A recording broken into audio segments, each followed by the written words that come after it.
Lianne, we appreciate you joining us to tell us about your experience and how things have changed for you over the years, both in understanding and practice.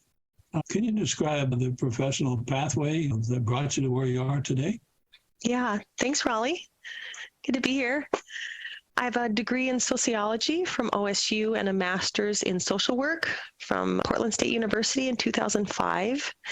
I worked for a labor union for a couple of years after graduating, and then in the education system in a youth correctional facility, and then Lynn County Mental Health. Lynn County Developmental Disabilities, and then Lynn County Mental Health, where I completed my supervision hours in child and family outpatient therapy services, and then adult outpatient therapy, and worked for the county for a decade, and now I'm at Kaiser Permanente. Thank you. Now, the Oregon Pain Science Alliance is really interested in pain science and its benefits. So I guess my next question is, prior to your professional training, do you have any sense about the occurrence and the purpose of pain just that you get from living as a person? No. Really hadn't thought about it. Okay. Yeah. Let's see. The careers that you've mentioned all seem to be essentially the same career, but you have a couple of different locations and situations. What does a licensed clinical social worker do? So there's a variety of things that licensed clinical social workers can do. I think predominantly provide therapy services in some capacity. I love the social work profession because it actually has a spectrum ranging from direct service to community services and even just social justice on the other end of it. But in a licensed capacity, we are licensed by the state to provide therapy services. So a client would come into services, receive an evaluation, right? Collection of history, going over symptoms, formulation of some diagnoses. And that diagnosis, mental health diagnosis, would guide the treatment plan, the types of interventions, or if medication was part of the treatment plan. I myself do group therapy services, which is my dream job, and I'm very passionate about it. So that's providing therapy within a group setting, using various models of therapy. Can you describe a couple of those models in a little bit more detail? So maybe folks have heard the acronym CBT, that's cognitive behavioral therapy. It's looking at the interplay of how thoughts lead to emotions and behaviors, and kind of targeting and challenging what is termed cognitive distortions to, in effect, change emotions and behavior. Dialectical behavioral therapy is a cornerstone treatment for borderline personality disorder, but it's just a great modality, period. It has 3 modules to it: distress tolerance, interpersonal effectiveness, and emotion regulation. And acceptance and commitment therapy, which is the one that I learned to use with folks with persistent pain, is this idea of kind of working with the mind in as much as not trying to change or avoid or challenge or suppress internal content, but really kind of allowing it to be there, becoming more an objective observer of that, and then using values as kind of a guidepost for helping us to kind of keep our lives on track, living in alignment with values. Okay. So as I hear you describe that pain itself, now you're here talking for us and telling a story about pain, and this is the Oregon Pain Science Alliance, and we're interested in exploring the concepts about pain science. And you didn't really have any formal training about pain, and what it was and what caused it and that sort of thing.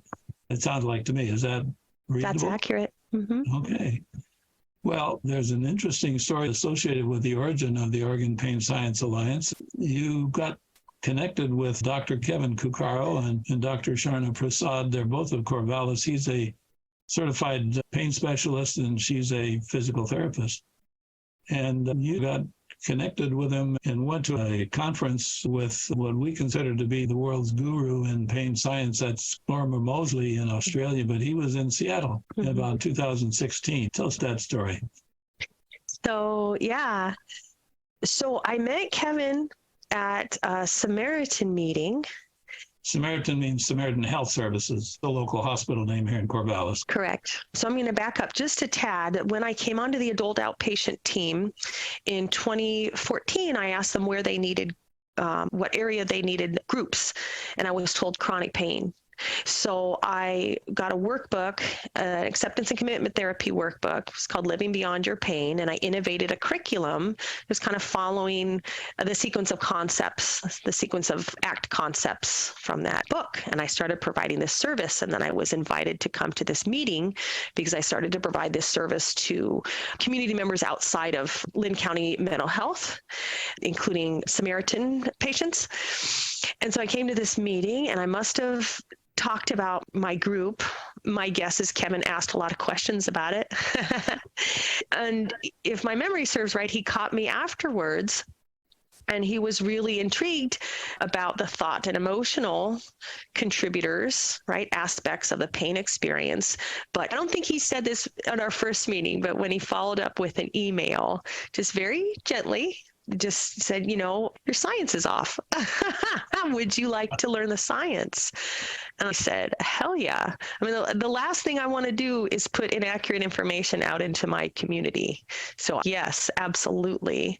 So he and Sharna were planning on going up to that training in Seattle, and I got support from my work to go up to that training. And we were so jazzed and just inspired by the training that we came home and promptly created this organization and started doing talks in the community.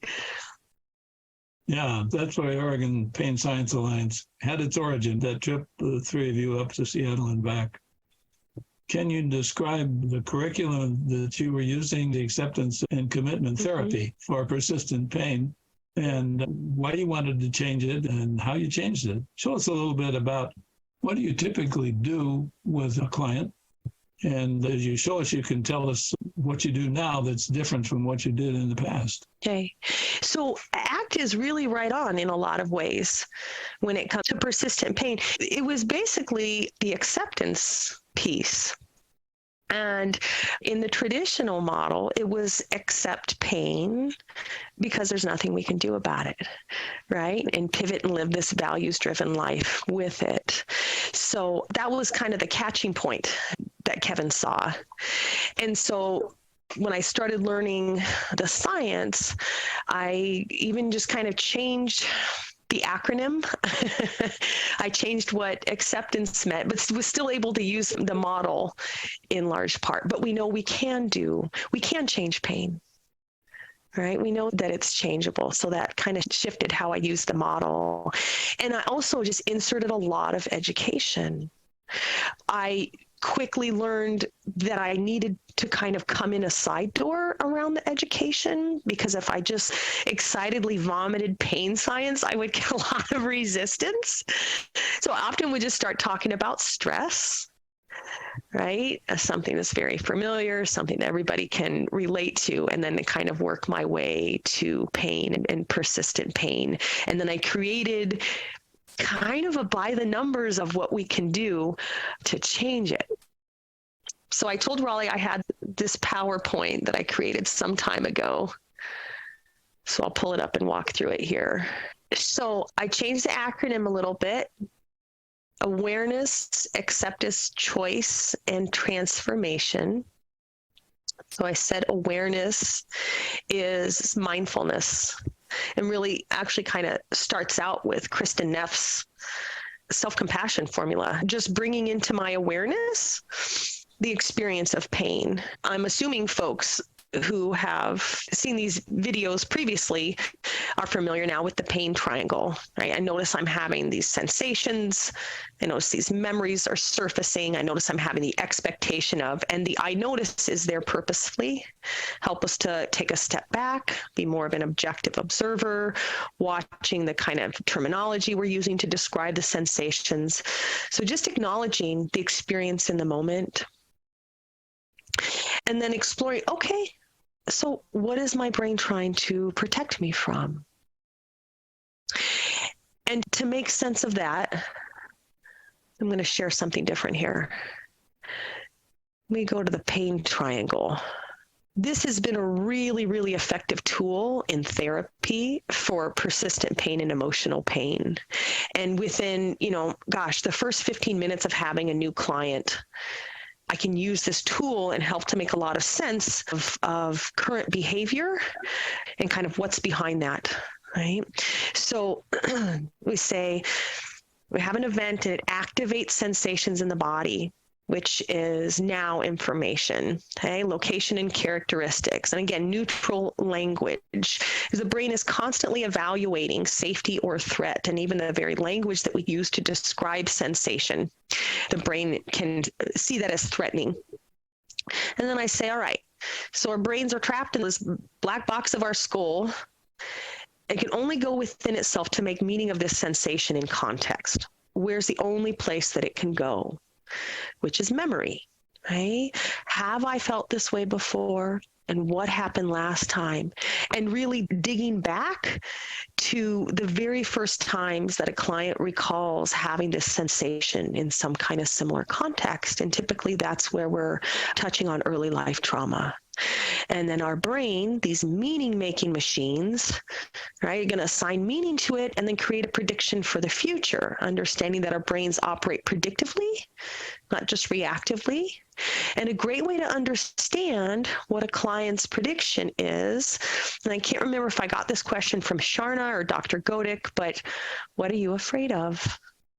We'll really get the heart of what that prediction or expectation of is. And then that leads to a behavior. With pain, it's often avoidance, right? But with any pain, often some kind of fight or flight type of response, okay? So when we ask, what is my brain trying to protect me from?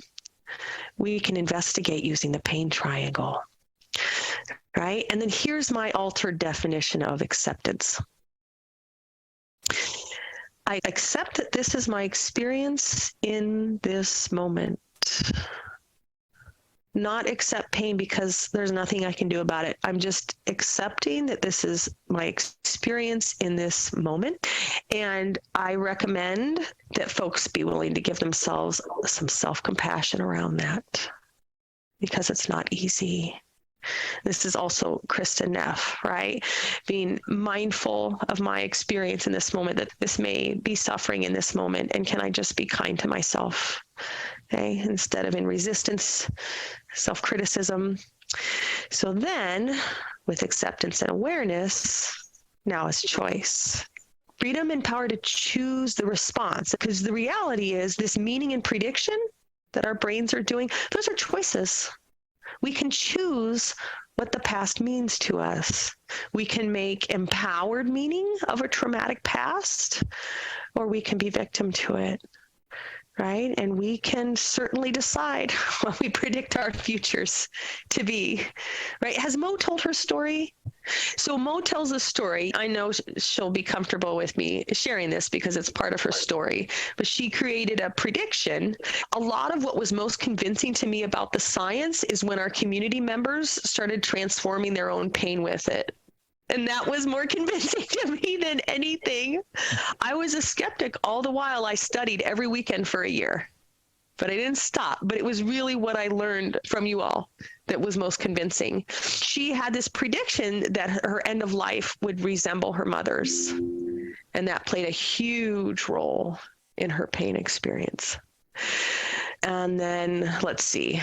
So basically, anything that I do that calms my nervous system is going to change my pain. And the beauty of the triangle is it has three sides, which means there's three places, right, where we can create interventions.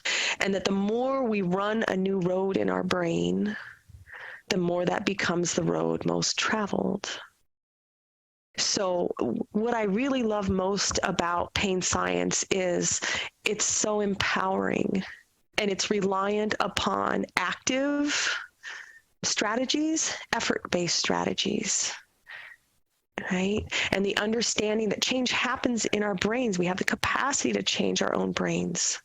So that means you're doing the work for your brain, right? Your brain doesn't live in my body. And that's what helped really shift my understanding of what my role is. in my profession. And that changed not only my professional approach, but also my personal life.